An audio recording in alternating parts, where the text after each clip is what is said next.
Family and friends are mourning the loss of a former Soddy Daisy Police Captain, and they are now thankful for an anonymous donation that pays off the funeral costs. I'm David Carroll. And I'm Michelle Herron, in for Cindy Sexton. Channel 3's Joy Dukes spoke with the funeral home employees and family, a family friend who answered the call. She has details on how it all happened. Joy?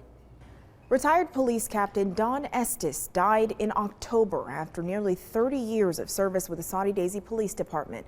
I'm told the financial burden that came with that difficult loss for his family got just a little easier to deal with after one fateful phone call came into the funeral home. Williamson Son Funeral Home, it's Richard. Could I help you? Richard Cook has been answering the phones at Williamson & Sons Funeral Home in Soddy Daisy off and on since he was 16 years old.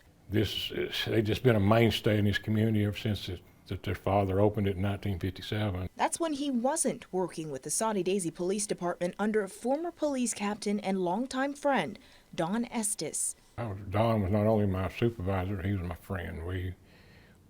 He was the type of guy that always had your back no matter what. We became friends immediately, and I worked with him for about 20 years. Cook says his friend's passing was difficult for everyone. It was a hard loss. I mean, I had been visiting while he was sick, and it was tough to see him. Especially his daughter Donna, who was left to cover the expenses. She had to quit her job almost a year before her father passed just to take care of him. The average cost is somewhere between $2,000 and $3,000 for a cremation. It's just a situation where she didn't have the kind of money it was needed. That was up until last week, when Cook says he answered a call from a woman asking what the balance was for Estes' funeral costs. I do not have it firsthand, but I can find out the balance and call you back. She said, I'll be in to take care of that balance.